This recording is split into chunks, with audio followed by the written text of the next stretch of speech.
Hello, you sentient ball of stardust. My name is Casey Davis. I'm a therapist and I'm an author of the book How to Keep House While Drowning, where I talk about ways to make it a little bit easier to take care of yourself when you're overwhelmed, stressed, have mental health issues, physical health issues, or maybe you're just in a hard season of life. Maybe you're looking for a place that you can come and listen to some practical advice. This is a podcast for all of the self-help rejects. We're going to talk about skills for survival and self-kindness. And I'm going to leave the pop psychology at the door. I promise not to tell you to meditate or to journal. We're just going to give you some really insightful conversations with hopefully some practical advice. So I don't believe you need to pick yourself up by the bootstraps. I don't want you to just try harder, and I don't believe that laziness exists. So join me over on Struggle Care, where we can find compassionate solutions that help us function a little bit better.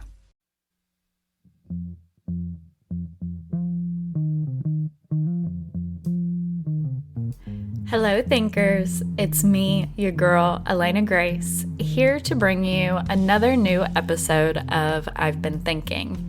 As always, thank you for being here. If this is your first episode, buckle in, because this is an Allison guest episode. So you know, if you've been here before, these are chaotic. They're a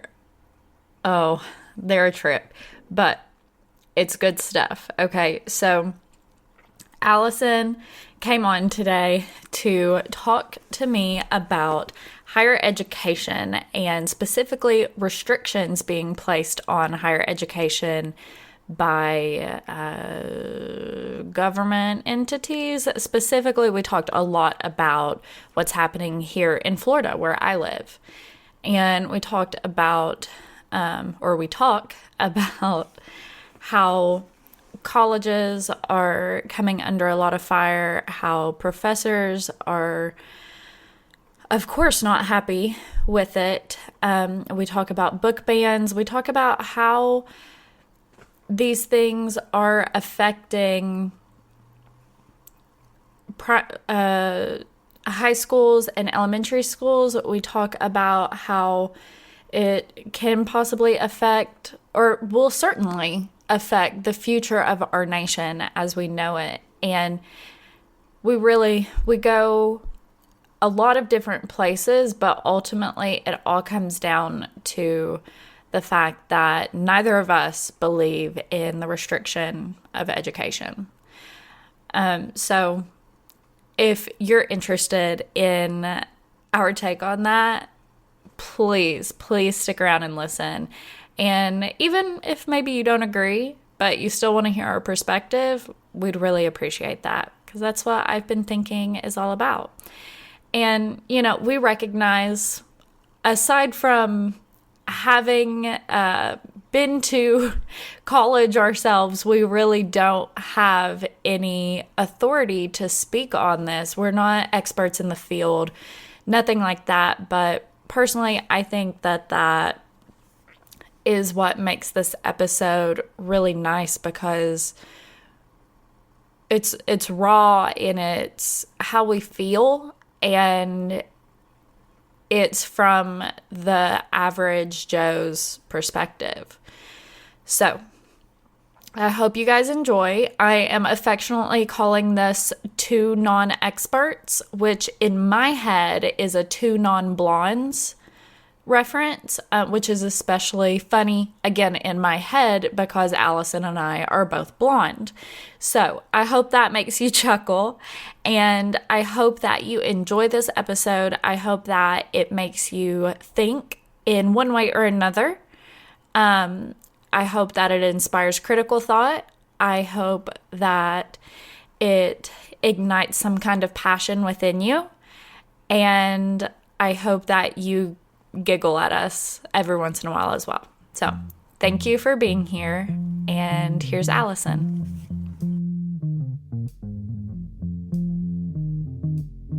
It's me, Allison. I have absolutely no credibility when it comes to having conversations like these, but I feel pretty passionate about what's going on, so figure someone could. No, I don't know. What authority do we have to be talking about this, I don't even know how to introduce myself. Hey, I'm just some 28-year-old girl living in my parents' basement, pissed off about the governor of Florida.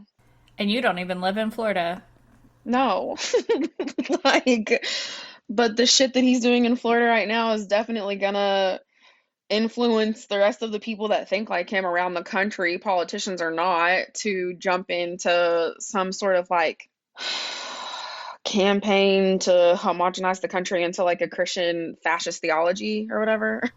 Or whatever, you know, whatever. Or whatever. That's very like millennial of me. Or whatever. Yeah. I mean, why not? So that's kind of like the point of this episode, though, is that we are two like non-experts talking about this thing, but it's something that very much affects the future. It is something that we are both very passionate about, something that we see our family and our friends being affected by. Yeah. And something that we fear for the future of the country that we live in being affected by. One of the things we really want to do here, I have ice cubes in my wine because my new wine bottle wasn't in the fridge. That's gross. It's not ideal, but it's okay. Anyway, we wanted to talk about, specifically, we were looking at a lot of Florida's education policies and how they're changing, et cetera, because it will set the tone for the rest of the nation in a lot of ways. And it feels extra poignant with the fact that I live here. One of my good friends is a teacher here. Mm-hmm. You know, all of those things, I'm kind of a little bit more aware, and it's harder to look at these policies and say like, oh, but that's just Florida when you're living in it, you know? Who's the teacher that you're talking about? That My friend. Oh, okay. What? And she's like, is she an elementary school teacher or No, what? she's actually a high school English teacher. So. Oh, then she's probably very directly affected by Exactly. the book bannings that are happening there. Well, I'll say this. I have a friend who's a teacher in Kentucky that I don't even like to mention her names, like when I'm speaking about things that she said, because of how much jeopardy it would put her in her specific school district. That's super fair. Like she's not allowed to share shit on Facebook, even like personal things that would maybe suggest that she sways one way or the other, because she would get in that much trouble at school. Oh, wow. Okay, well, yeah, so one of my friends is a local high school English teacher, and she's told me specifically about how she literally can't bring any books into her classroom anymore. She previously had like a little book borrowing corner, like a little bookshelf where students could, you know, take a book, leave a book, whatever. And she's had to actually cover that up because it can't be visible and it can't be used anymore. Everything that she wants to teach has to be approved by like multiple layers. It's just so much. And I just think to myself, first of all, so many of the books that I read in high school are banned or at the very least like highly discouraged from teachers teaching. So of Mice and Men, I read Anne Frank's diary in 7th grade. She was... Yeah, I think that was so formative to read it that young. I just wanted to make that point. Oh, like, absolutely. Something so formative to who I am today has to be attributed to reading that book. Absolutely. And the fact that we were the same age as her experiencing these things, and we were reading what she was experiencing, that is such an important perspective to have on it. And it really affects you in a lot of ways, but ultimately for the better. And it's not just that it's a perspective that we needed to be made aware of. It's actually like the historical perspective that we all need to be reminded Absolutely. of. Like as responsible citizens of the world, because what is that saying? If you don't know your history, you're doomed to repeat it. And so that's what really concerns me a lot about these books being banned, is it's like people are questioning what books are being banned, right? And a lot of the reasons for certain books have to do with, oh, it introduces subject matter that we think is immoral, or subject matter that we think is like too difficult for kids of that age to understand.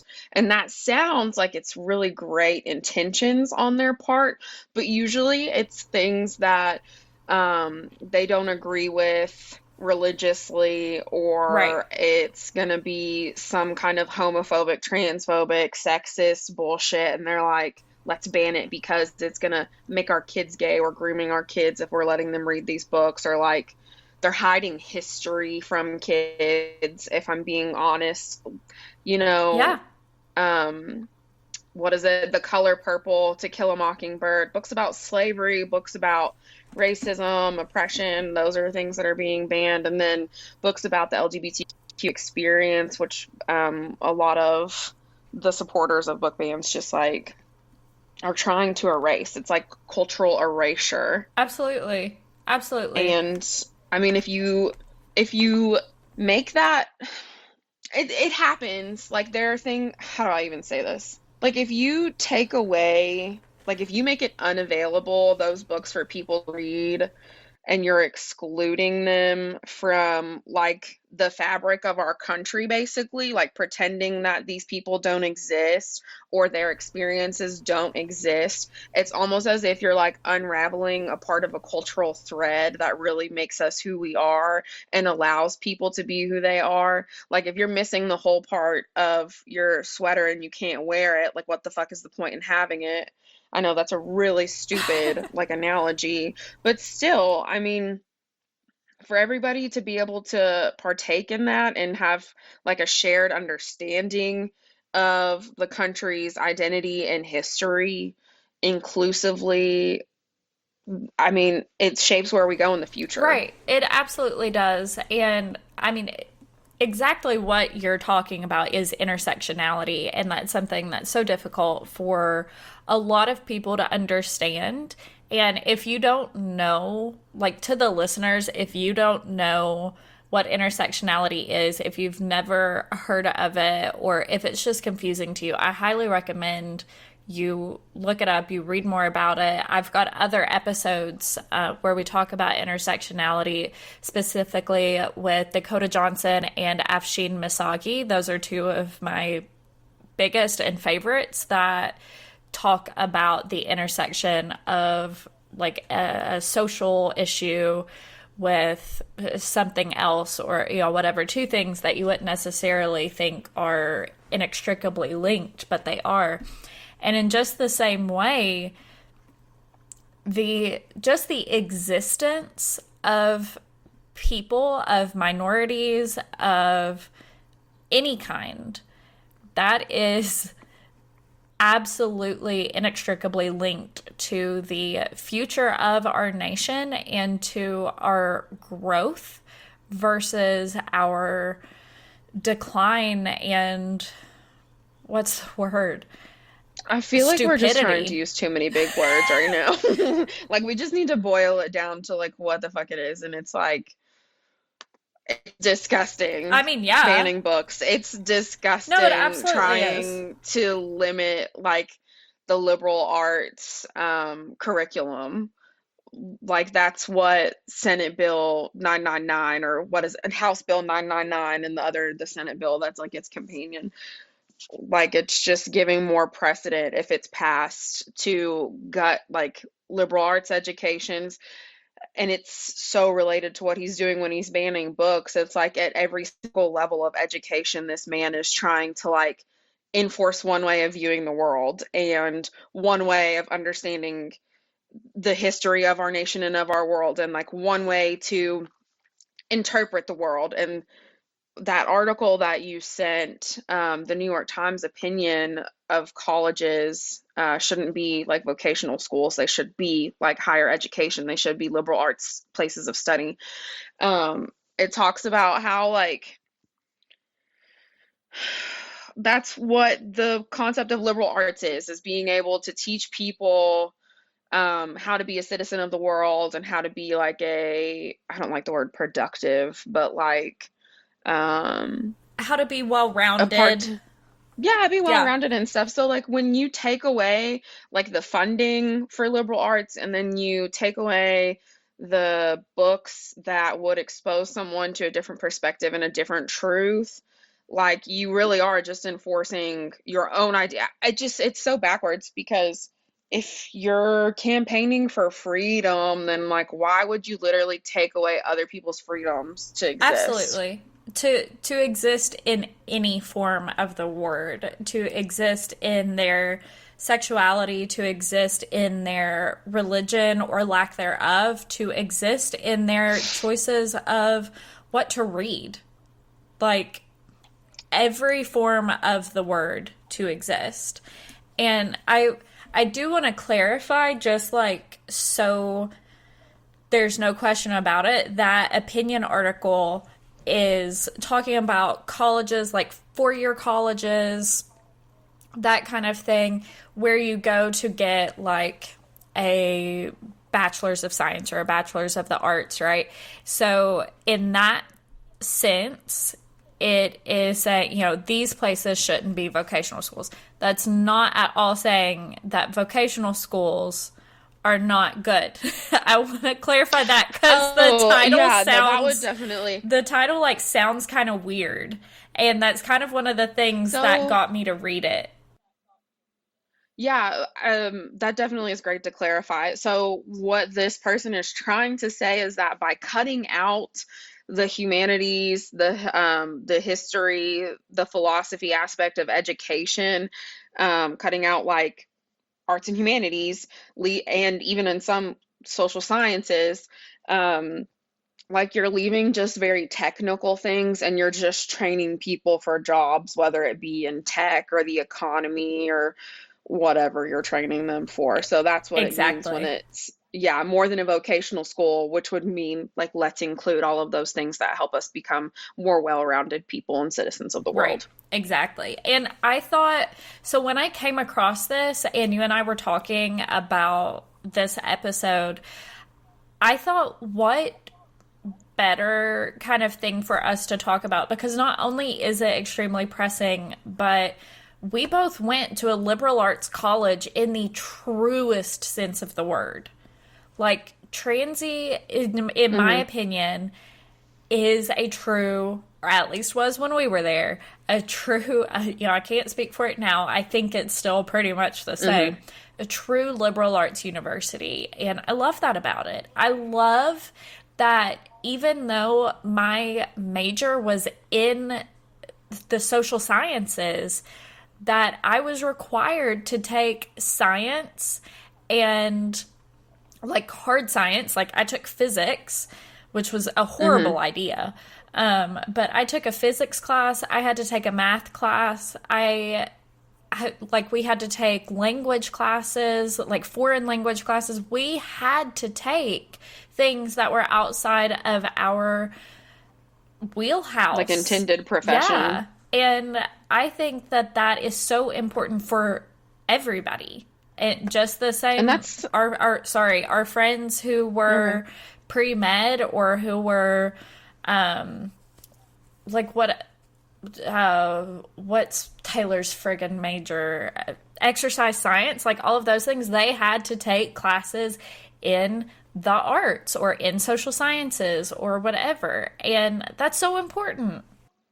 And that's something the author touches on too. Like there's value in your financial professionals knowing something about history and political leaders knowing something about ethics, health professionals knowing about literature.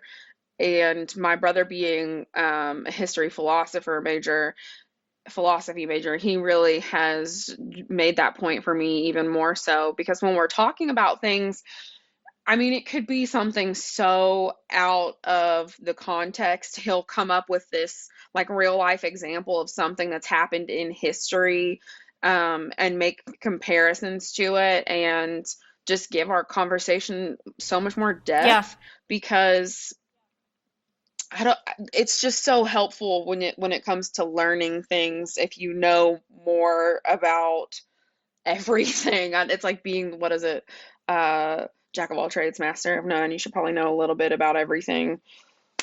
Well, and that saying actually goes on. A lot of our sayings today are cut off. Did you know They that? are, aren't Yeah. they? So, jack of Yeah. all trades, master of none. Better jack of many than master of, One. than master of one. All right. Well, then Yeah. I stand supported. Yeah, you do, literally. And it's really interesting that you said what you did, because another article that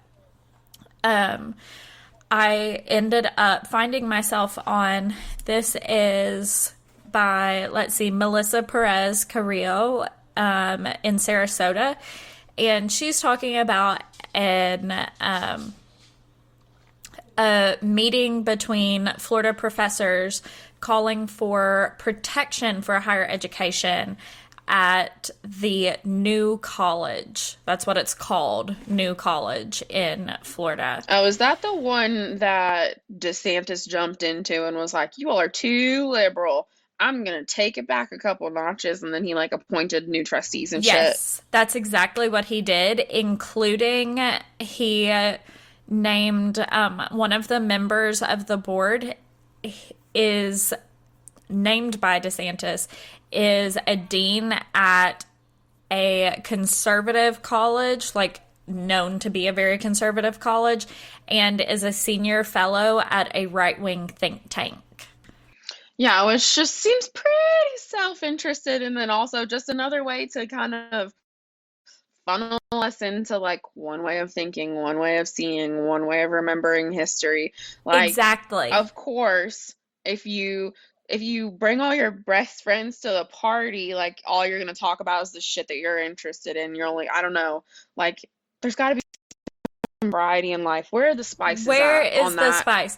on that new board of trustees? There's no spice. No spice. And that's literally what this author, Melissa, says. She says, quote, Goddard emphasized the academic freedom is what formed the core of United States higher education. It's the idea that every student and faculty member should have the right to teach, learn, research whatever they want. And then this person she's quoting, Goddard, who is an English instructor and a president of a board here, of a faculty board here in Florida, he went on to say that these people aren't interested in academic freedom, and that they're not interested in freedom at all. They are interested, this is a quote, they are interested in enforcing one way of viewing the world, one way of understanding historical events, one way of interpreting facts and data, and that is not what higher education is about. And that's exactly what you just said. Yeah, I was gonna say, I was reading that article when I said that, so it makes sense. Perfect. But, yeah. What was I gonna say? I think one of the trustees on there, that I think it might be the same one that you're talking about. Is his name Chris Rufo? No, I said Goddard. Listen to me, bitch. No, that's not the trustee though. That's the person that's like, yeah, I'm talking about the trustee that you're talking about. Oh, hold on. Does it say who it was? Because there's one that helped, his name's Chris Rufo, and he helped create and spearhead the conservative condemnation of critical race theory. And he's basically like saying CRT and like diversity, equity, inclusion like initiatives are meant to turn universities into like a left-wing think tank and turn all the kids into left-wing activists and stuff. So I'm wondering if it's the same guy. Hold on, I'm trying to find it because now I lost it. Where did it say? He appointed him. He appointed him. Yeah, that's Rufo. That's the one that I mentioned. That is a right-wing think I Tanker. swear, all these terms just get thrown around. They're like buzzwords Oh, and they absolutely stuff are.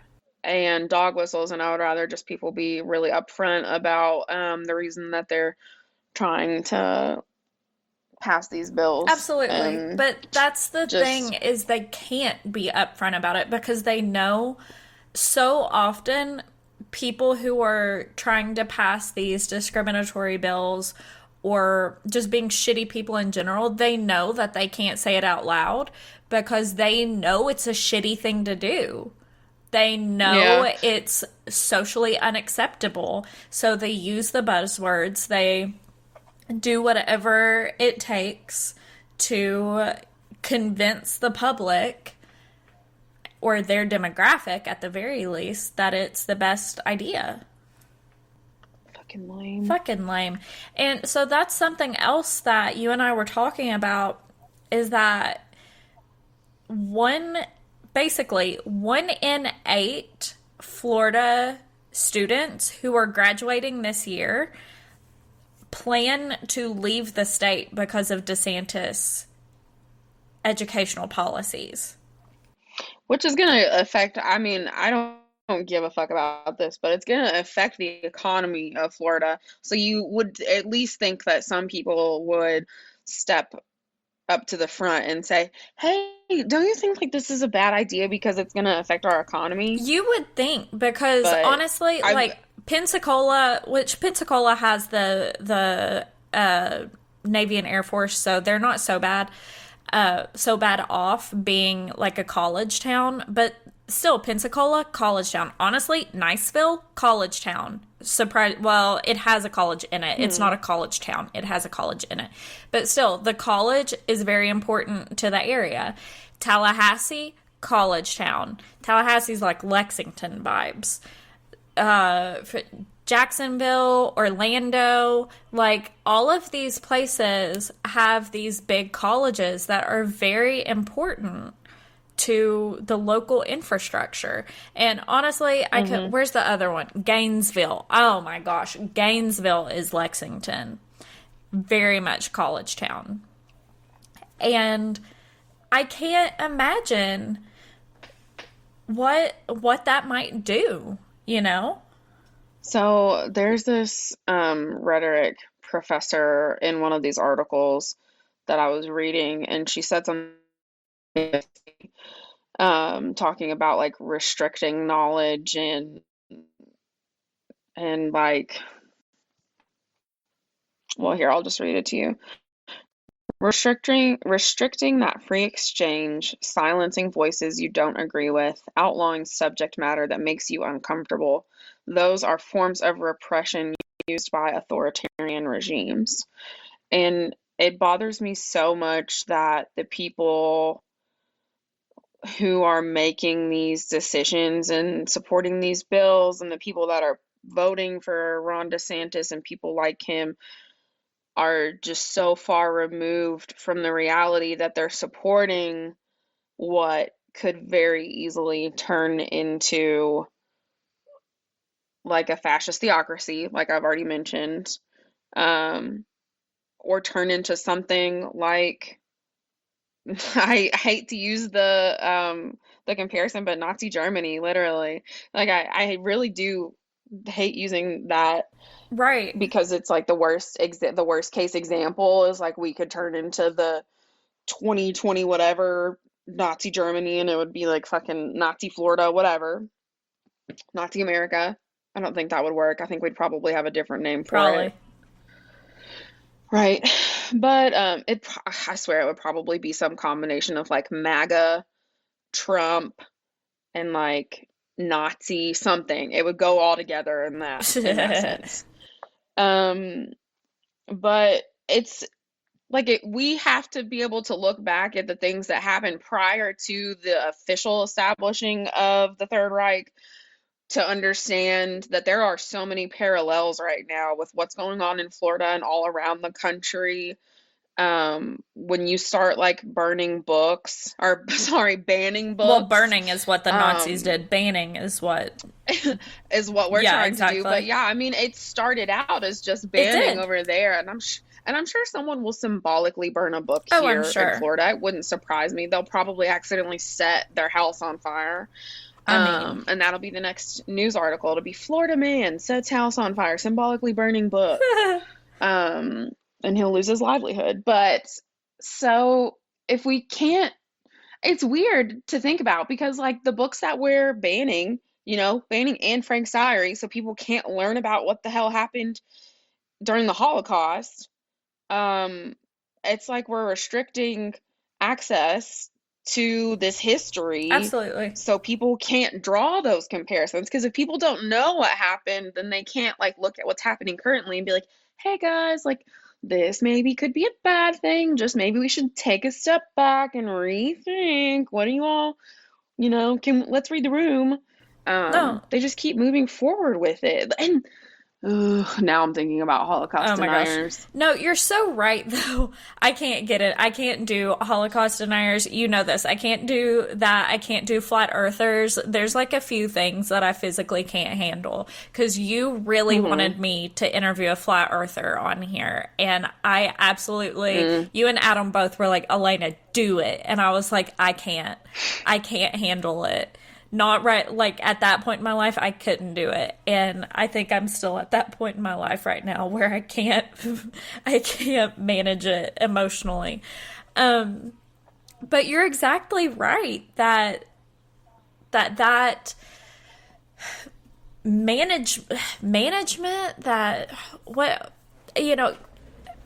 keeping people from being able to read what they want and So restricting their freedoms, which is just so restriction's the word. un-American. Oh, it's like when people claimed, when they're like, I'm a pissed off American. Well, yeah, you should fucking be pissed off that we're trying to ban books because then we're gonna end up banning people. Absolutely.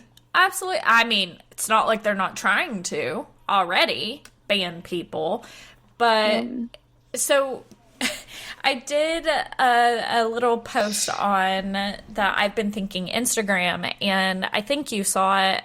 I'm not sure. But for the listener, I posted a question box on our Instagram story and said, what book do you love that has been banned?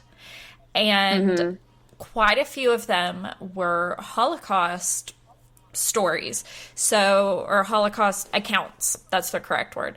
So Anne Frank's diary, of course, Night by Ellie Weissel, I think. I'm so sorry if I mispronounced that. That one, and each one that was submitted, I looked up and I posted with the submission why it was banned. So Night by Ellie Weissel was banned because of, quote, explicit description of the Holocaust. Like, obviously, it was an explicit fucking experience. Okay, so how we were talking about Anne Frank's diary, and we read that when we were about the same age as her writing that, and Yes. how it had such a profound impact on us. I'm thinking right now, how can I make a connection for people who are maybe older than us, who are the ones spearheading and supporting the banning of the books and these, bills to strip funding for higher education? Like what can you say to get the point across to them, like, hey, this is wrong, or hey, here's why you shouldn't ban books like this? And the only thing I could think of was like, what is someone in that age group experiencing in that moment that if they were to read about it, it could profoundly impact the decisions that they make moving forward? And I'm thinking of websites like Reddit, Yeah. like when I was cheated on in that relationship and just had like the hardest time trying to figure out, should I do reconciliation with this person, or what is the rest of my life going to look like now that I feel this deep betrayal? How am I going to have relationships with people afterwards? Will I ever love Still again? figuring What that I out. did is I right, well, I went to the internet and I got on Reddit and read so many people's experiences, firsthand experiences, what they did why they did it, how it turned out, how they felt throughout the entire process. And things like that happen every day, like someone who is 45 right now is probably getting ready to send their kid to school, or they're getting ready to graduate, and they're going to want to talk to other parents around them and ask, like, what did you do when your first child went to school, or what did you do when you sent your kid off to college, or something really that's happening a lot Right. right now that I'm sure older parents are talking to each other about, is like, what do you do when your child has graduated college and then they ended up coming back home to live with you, and they're like asking each other for guidance, and they're learning from one another. Like, what if we just fucking restricted that? What if we were just like, sorry, nope, I don't like that. I don't like what you're interested in finding out about. I don't like the experience that you're living in right now. I think that that paints a really bad picture for younger people around you, and like what they can expect their relationships to look like, or what they can expect their life to go like. And so I'm just not going to let you guys ever read anything about that again. Yeah. No, I think that's a great point. And what if we shut off fucking Facebook? You know? What if Literally. we shut off Facebook? And something else I was thinking about while you were talking about that, I was like, what would people of this generation who are talking about banning these books or not allowing them at the very least to be read in schools? And I thought, what would they think about banning books about the Vietnam War? What would they think about banning books about and from the perspective of soldiers, what of any war? What would they think? So Tim O'Brien's The Things They Carried is a groundbreaking, quote unquote, meditation on war, imagination, storytelling, and it goes into this character, not a real person, but it dives deep into this character who survived Vietnam and grew up and became a father and etc. And it's fiction, but think about how much coping went into that of any kind. So I don't know. Let's see. The author I mean, it himself. helps people navigate. Exactly. The author himself, he didn't go to Vietnam by anything that I see in front of me, but the coping that could have gone into that, like maybe I'm literally grasping at straws, but maybe his uncle did, maybe his grandpa did, like whatever it was, maybe somebody, and it helped him navigate something, and it helps other people navigate as well, exactly like you said. And in the same way, what if we banned Fox News. I was going to say, what if we banned American Sniper by Chris Kyle? It's the autobiography of the reportedly most lethal sniper in U.S. history. And you know what? That's perfectly fine with me. That is perfectly fine. He was talented at what he did. He was a dedicated soldier, and he died trying to support a friend of his with severe PTSD. And I like all the kudos to him for a lot of the things he did in his personal life, especially. Like, that's what I'll say about that. But what if we banned that? People would be absolutely livid. Yeah. But we can ban the diary of a 16-year-old girl who was going through. I didn't even know she was 16. She was I 16 when she died. Okay, yeah. So when she started writing, she was probably like 13. What, 12 or 13? Yeah. Yeah, she was 13 when she started writing. I mean, we can ban that because it's too much for people to handle, but we're not going to ban anything that they think is okay, like that group of people thinks is okay. They're only going to ban things that they don't agree with, which is right. so weird because there's this really big focus right now on trying to save the children from being groomed like by drag queens and leftist extreme or like extreme leftist teachers or whatever. like, oh, we need to show up at school and get them to ban these books. So we need to keep drag queens from reading books to kids. And like when you think about grooming in the true sense of the word, like it's an indoctrination, right? Yeah. Um, how do they not make the connection that we indoctrinate our children every day when we force them to stand up at the beginning of every school day and say one nation under God? Right. When our nation was founded literally for the all intensive purposes for freedom from religion, not freedom of religion. It's literally fucking from religion. Like those people came across the Atlantic Ocean to get away from whatever the fuck King Charles or whatever was doing, you Yeah. know?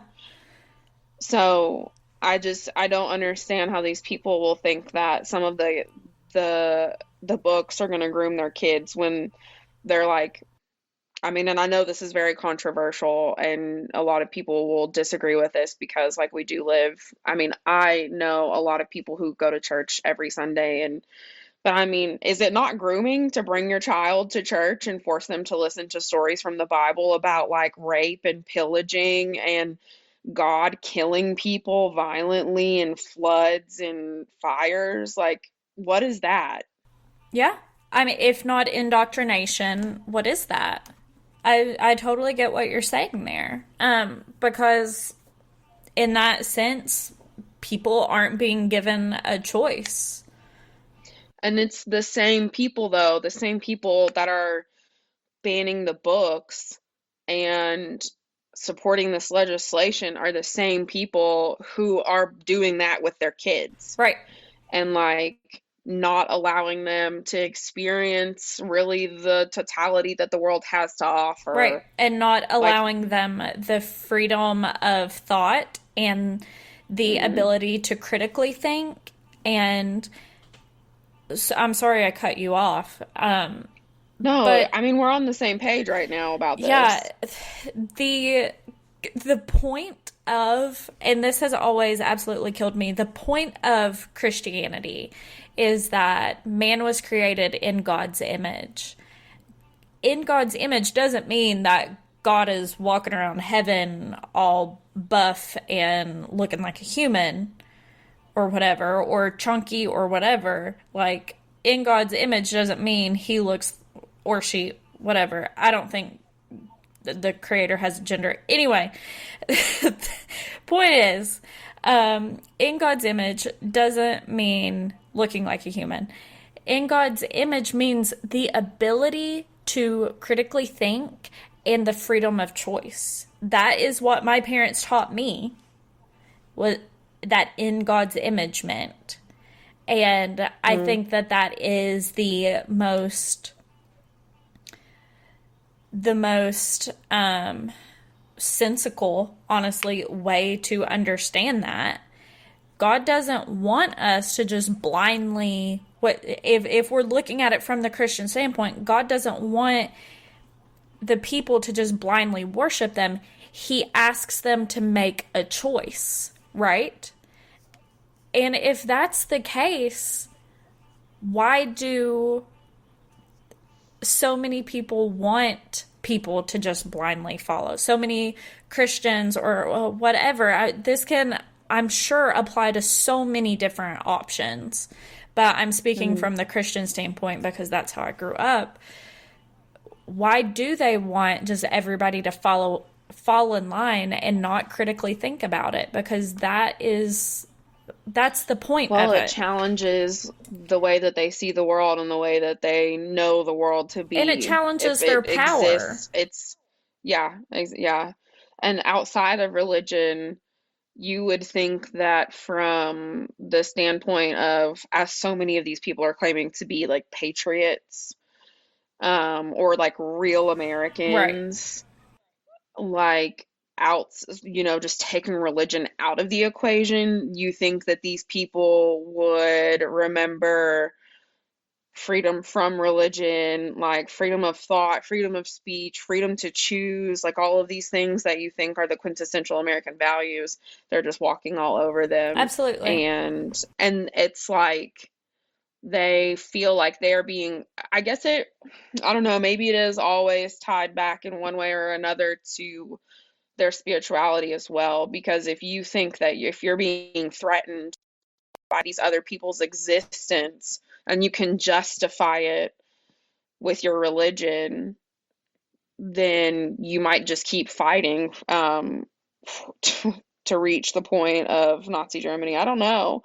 It's just really scary that with all of these things happening and being like precedents being set by our government and people like Donald Trump and Ron DeSantis being so outspoken about all of these things. And it's not just them, it's been people like Steve Bannon and Rush Limbaugh, and like those are two really popular people. And what is it, like the fucking Breitbart Yeah. think tanks, sharing all of these think pieces that Andrew Tate, don't get me started on that motherfucker. Like all of these people that are spouting off these really awful things. I don't know. I'm just scared to live in this kind of world.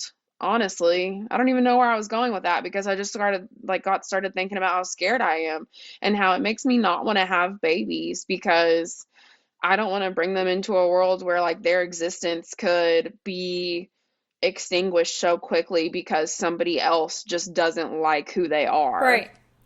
Yeah, I think that that's a great point, and if you're okay with that, I think that's kind of a great topic to start wrapping up on, because that's something that I've had to kind of explain to people, that not only can I not afford to have a child, frankly, and I don't know if I'll ever be able to afford to have a child, but I don't know that I want to bring a child into this world in so many ways, like for so many reasons.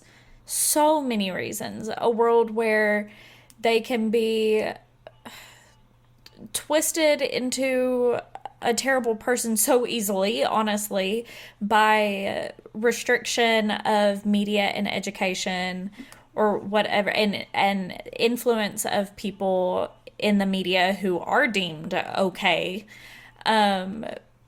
or just by the fact that if they don't fit some kind of standard, whatever that may be, they'll be in danger.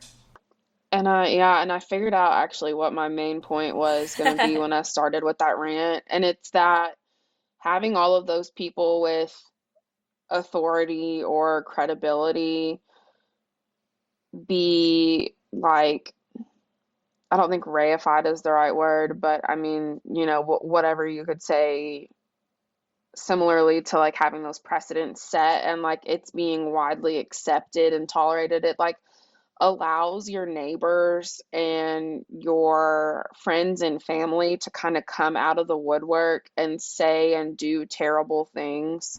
Absolutely, it does. So have experienced that firsthand. Right? You have. I mean, I think of so many things that like your podcast probably would be one of the things that some of those people would ban. And I know, and I'm sorry that I'm going to put some people on blast. I'm not going to say names, but I know that you've been contacted before about the content of your podcast, and it's controversial, some of your episodes, because it threatens people when you tell the truth, and it threatens people when you tell the truth on like a scale such as this, where everybody can hear it and those people make true asses of themselves and everyone can see it. And it threatens people when you tell a truth that doesn't align with their experience. So it doesn't matter if that is something that even applies to them, if it's something that they don't align with or they didn't experience themselves, which is the point of I've Been Thinking, is to share ideas, perspectives, to lift these different things up and encourage critical thinking. People don't like that. And that's what I'm thinking your podcast would be one of those things that they'd be like, let's get rid of this bitch. Let's get rid of this podcast. We don't want anybody to know about coming out in Appalachia. And we don't want anybody to know about the fact that we wanted to ban books. And so much more. Or I'm thinking also of that episode that you did about like, it was something to do with the church. I can't even remember anymore.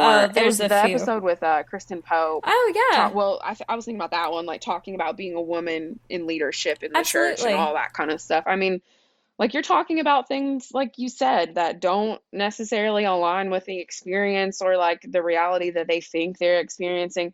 And I think that that's what scares people is they're reading something and they are scared of it, and so they want to hide Yeah. it. They want to put it in a closet. They want to pretend it doesn't exist. And I do not want to live my life in fear. Like I mean, if anything, I'm I'm not afraid of what those books could teach us. I'm not afraid of what I might learn when I take an anthropology class or a history class. I'm afraid of what happens to the people in my life that will be erased, Yeah.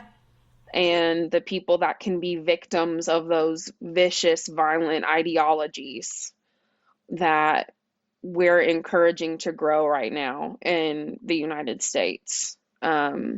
It's not a culture of tolerance even anymore. Nor is it a culture of empathy. And No. I think so this came to mind, and I'm not trying to put my parents on blast when I say this. We all know our parents are imperfect in one way or another. Mine Yeah. are, of course. And when we were freshmen in college, did you take intro to anthro with me with Hoskin? With No, I with took it Hoskin. later. With Oz. Yeah. No, I took it later. I Okay. remember you just like hated it Oh though, god, I right? did hate it, but she actually later said by her senior year, she was like, "Guys, I'm so sorry. I was so mean to you guys in that class. You didn't deserve that." So, And I mean, I think you came to enjoy anthropology oh, because we ended up taking classes together yeah, with that was that my professor. minor. So, Yeah, anthropology was my minor, and I came to actually enjoy her a lot too. But she was just really mhm. rough that first semester, especially. But anyway, point is, So how did your parents come into so this? one of the books that we utilize for that class is entitled Righteous Dope Fiend. And it Oh, is, I remember that yeah, book. it is a study of people addicted to heroin on the streets of Los Angeles. And honestly, it was really wonderful. My parents were like, they're making you buy a book about drug addicts. And looking back, and even in that moment, I was like, yeah, like whatever, it's the book for the class. But looking back, I'm like, that taught me so much empathy. Yeah, and it's like we're regulating people's empathy, like you're saying. Like, why would you not want to develop empathy for everyone around you? And it really does let you know who around you like does not value human life. It lets you know who around you has a sliding scale and will assign you a value of less than, equal to, or more than based on how much money you have, if you have a house or not, if you're doing drugs or not, if you're educated, the color of your skin, whatever your gender is, your sex, literally Yeah, anything. All of what's going on right now to me is just outing the people around me who are shitty human beings. And it's like we have to have these books to read, the history to understand for us to learn how to treat each other better.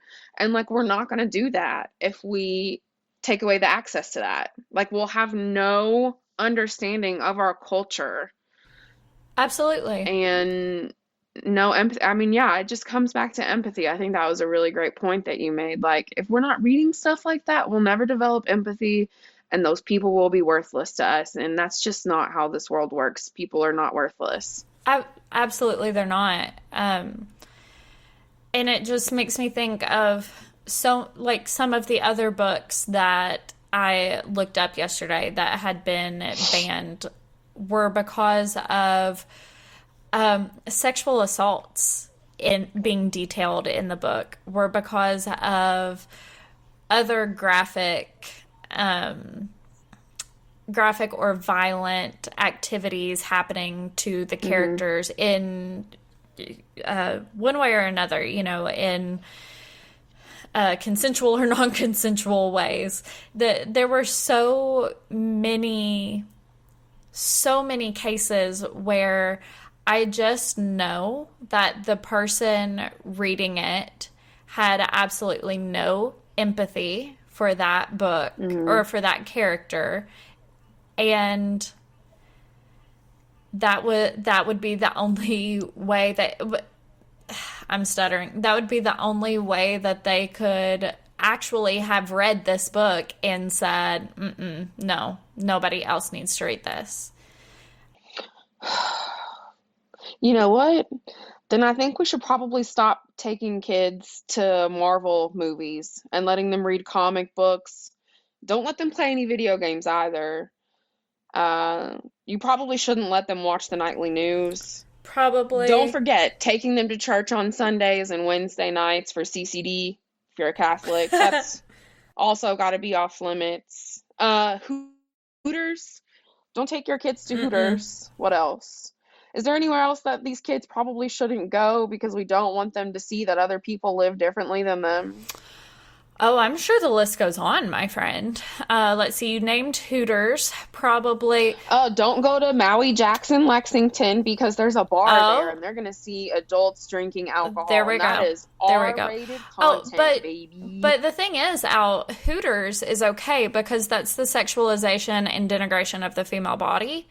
So even children can take part in that, but just the same as they can go to collegiate or professional sports games where female dancers are in skimpy uniforms on the field, that kind of thing. And that's totally fine for children to say. And it's also absolutely okay for children to see men in skin-tight outfits at wrestling champions or wrestling matches. That's totally fine. But, that's because it fits a narrative. It's going to take a lot to convince me to have babies. Remember when we used to talk about our babies hanging out together one day? Girl. But we raised our fur babies together, so that's what matters.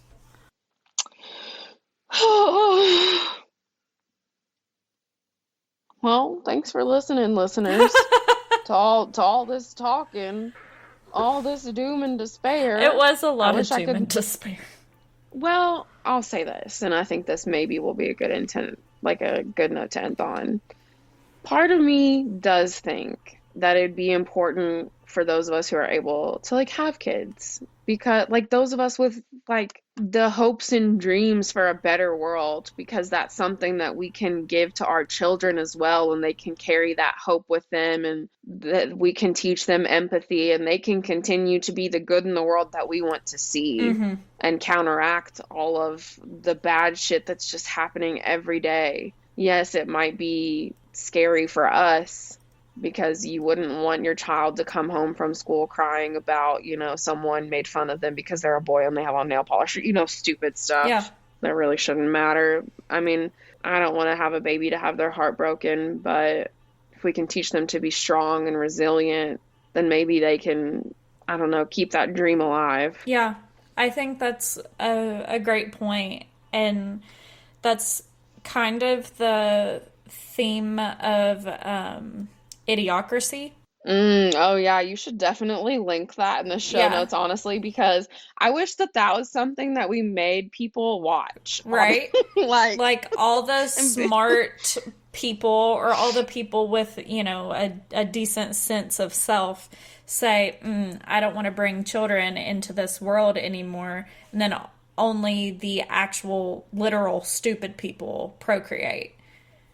And it's but see, that we can't say that we don't want the stupid people to procreate, because then that's like very No, eugenicist of us. it is, but like Right? that. No, I totally But agree we're at with least that. giving them a fucking Yeah. chance, okay? We're at least saying, like, you're fucking stupid. We hate you. But if you want to have a kids, sure, you can have as many kids as you want. And then they're going to grow up to fucking hate you because they're going to have access to the internet and realize that you're fucking crazy. Yeah, you're right. And how often does that happen today? Oh my gosh, so often. Okay, we can go off on another tangent.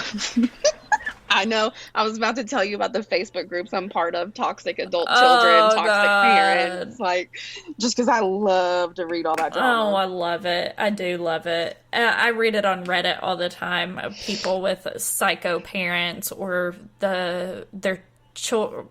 Mostly it's psycho parents. It's rarely psycho children, but every once in a while it is. Mm-hmm. But anyway, psycho parents or psycho spouses or vice versa.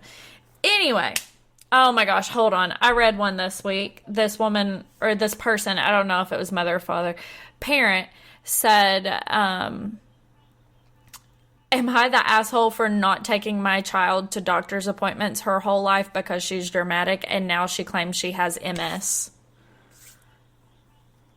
Yes, you're that asshole for not listening to your child. And that's what every person said. And they were like, everyone in my family is telling me I'm an asshole, blah, blah, blah. And the child has medical documents, but those can be so easily faked. I just don't believe it because they're a liar. I'm like, you're delusional. The problem. Yeah, you're are the problem. It's you. Hi, you're the problem. It's you. Oh, man.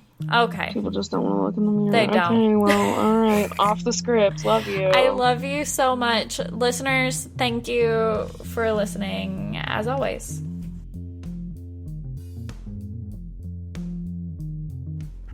As always, thank you so much for listening to this episode of I've Been Thinking. You can follow the pod if you don't already on Instagram at I've Been Thinking Pod. Follow on Facebook, I've Been Thinking with Elena Grace. And check out my TikTok where I post about the podcast, I've Been Alanna, ALANNA. Now, while you're at it, check out the website, www.I'veBeenThinkingPod.com. There's blog posts, all kinds of stuff on there, and you can learn more about me. And soon, we'll have a little feature for producer Tyler on there as well, so be on the lookout for that. If you're interested in getting early and extra content, also ad-free content, check out the Patreon, patreon.com/I've Been Thinking Pod. I do video content there as well as dropping episodes early. And just in general, we sincerely appreciate the support that comes from our Patreon members, and we can't wait to grow that platform more and produce more and more content for you guys there. This episode was produced by Tyler Miller, edited in part by Tyler Miller and in part by Elena Grace Campbell. It is hosted by myself, Elena Grace Campbell, and guest starring Allison Dwyer. Also guest starring a chorus of frogs that, if you can hear them after Tyler editing, I'm really sorry about that. Thanks so much for listening, y'all, and I'll talk at you next time.